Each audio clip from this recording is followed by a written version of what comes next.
Hello, chess friends, and welcome to Zadov's Chess Channel, and welcome to the Opera Euro Rapid Chess Tournament in 2021. We're back now in the semi-final stage, and of course, we're following the match game between Magnus Carlsen and Maxime Vachier-Lagrave.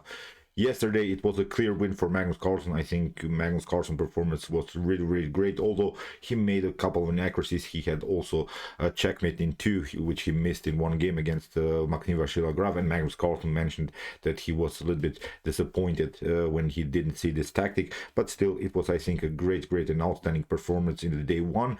We're now in the day two, and so far, two games have been played, two draws, and now we're in the game three, in which Maxime Vachier-Lagrave had the white pieces against Magnus Carlsen, who of course played now with the black pieces, and it was, I think, the last chance for Maxime Vachier-Lagrave to make something that happen, because he needs now one win and maybe one draw, and then maybe he can reach the additional games, and maybe even like Daniil Dubov can reach maybe the Armageddon game against the world champion Magnus Carlsen. So let's check out now what happened here in the game. Maxime Vachier-Lagrave tried e4, Magnus tries c5, the Sicilian, knight to f3, knight to c6. We have bishop to b5, the so-called Neshmedinov attack. We want to create, of course, weaknesses.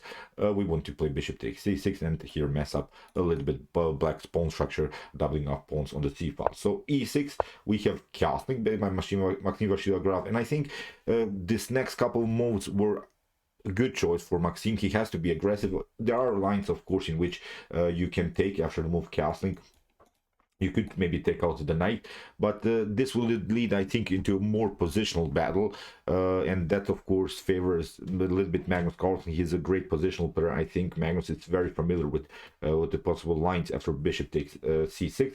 Here, knight from g to e7, played by Magnus, and now a very interesting line, move b3 by Maxime Vachier-Lagrave. We have now the opportunity, of course, to take here over on the long diagonal, because Magnus has blocked out himself a little bit with his knight.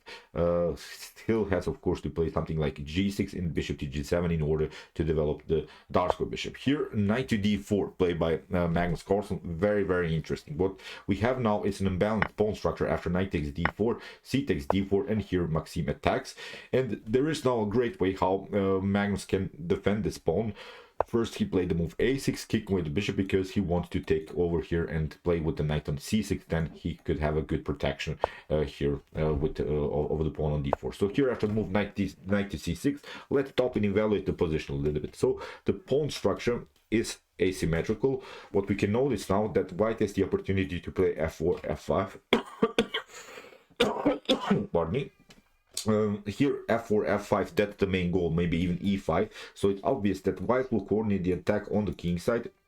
On the other hand, black is coordinating the attack on the queen side, where of course black has this advanced pawn. This pawn creates really space for black. Black is trying now to play b5, b4, a5, a4 in order maybe to play sort of a minority attack, playing with these two pawns against three pawns, creating further weaknesses, activating the rook maybe on the c file, because now after the move c takes d4, suddenly the c file is open. So these are the ideas. So white attacks the king side, black is attacking the queen side. Let's see now what happened here. f4 immediately by Maxime Vachier-Lagrave, and I think although the evaluation is about equal, the engine gives also slightly edge maybe for black, but still I kind of liked here Maxime's decision, because yesterday in the two games that Maxime Vachier-Lagrave lost with the black pieces, I think Magnus tricked him into some positional battles where he's much better when it comes to positional understanding. When it comes to tactics, I think Maxime has his chances after move f4, bishop to c5, played by Magnus. We have now d3, and now castling. We have knight to d2, first of course developing all of our minor pieces, and now after move d5, here I think Maxime also played a very good continuation. He played the move rook to king to h1. Well, the idea is clear. If something gets clear here, maybe d takes e4, then always with d3, if your king stays here, always with d3, there are discovered attacks against the king, and maybe you will lose the bishop, so you have to be careful. I really liked first this setup by Maxime Vachier-Lagrave. He first placed his pieces on the best squares. After move king to h1, we have now b6, and I think this is now maybe the first tiny little inaccuracy by Magnus. You see now why he will lose, I think, a couple of more tempos on the queen side, because probably the best way here is to proceed immediately b5, because you can attack that side. We said a5, a4 is our goal, to simply create further weaknesses here, maybe getting use of the a file, getting use of the c file. b6 is of course fixing the position on the queen side, but that's not what we want. I think we want to create an attack on the queen side. We don't want to fix the position on the queen side. We want to create attacking possibilities, and it gives now, I think, here Maxime Vachier-Lagrave a great possibility to play a3 and maybe kick away the bishop with b4. So Magnus plays now the move a5, which is again possible, of course, but still you have advanced already one pawn. You have advanced already the b pawn, then the a pawn. If you would have played, for instance, here, let's see the possible continuation. If you play b5 and now Maxime goes a3, then Magnus would have an extra move, so maybe queen to c7, and if b4 happens, then still we can retreat with our bishop to b6. But as I said, this is simply the suggested line by the engine. Of course, these guys are playing rapid games here. After move king to h1, as said, a5, queen to e1, also a very natural idea. We want to bring now the queen to g3, maybe even to h3, then maybe trying to play even rook f3 is sometimes a possibility, and then rook to g3,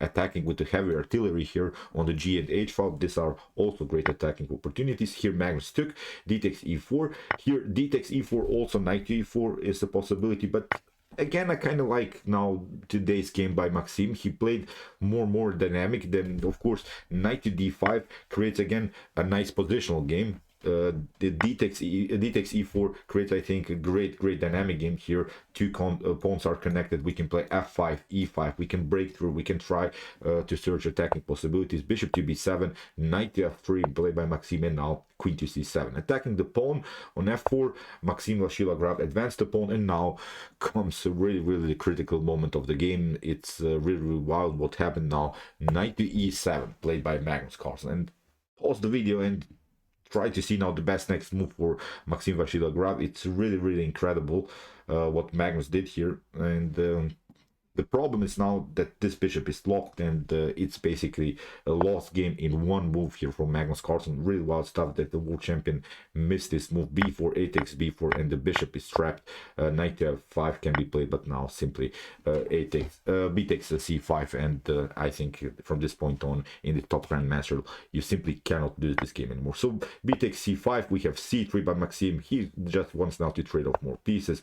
We have a knight to e3 attacking the rook to g1, and now knight to d5 simply attacking the pawn. But here Maxime defends this position with queen to c1, protecting his f4 pawn and also protecting his c3 pawn. So here in the game, Magnus tried now rook to c8, trying to double up on the c file, but again you don't have so many good moves. It's simply a lost game. It's, I think, a desperate try now by Magnus maybe to get some kind of an activity here on the c file. So after the move rook to c8, Maxime Vachier-Lagrave simply took the pawn. Here with c takes d4, we have c takes d4, and here queen to d2 was played. You can also trade off more pieces. You can maybe get also the pawn on d4. Here Magnus tried queen to c2. We have queen to c2, rook to c2, knight to d4. It's simply lost game, as we said. Here rook to a2, bishop to f3. Here bishop to a8, f5 by Maxime Vachier-Lagrave, rook to a4, and after here the move f takes e6 in this position, Magnus Carlsen resigned. His pawn is lost. There's simply nothing that can be done, and in this position, as I said, world champion resigned. Really wild stuff. Losing the game like this in one move, really incredible. Magnus lost the game. He has now really troubles now in the continuation of this match game, because Maxime Vachier-Lagrave needs only one draw now in the last game, and then they will have to play the additional games. If that happens, we'll see now what will happen in continuation. Be prepared. This is not over for both sides. So okay, I hope that you enjoyed this game. Really wild stuff that the world champion can lose a game in one move like this. If you want to see more games from this tournament, check out my Opera Euro Rapid Chess Tournament covered so far. Here's the link. And if you want to see maybe some other games from other content on my YouTube chess channel, check out my commented chess games, the best chess games of all time series, and my commented chess games played by computers. And if you like this content, don't forget to subscribe to my channel. See you soon with some more videos, and chess is the best, of course.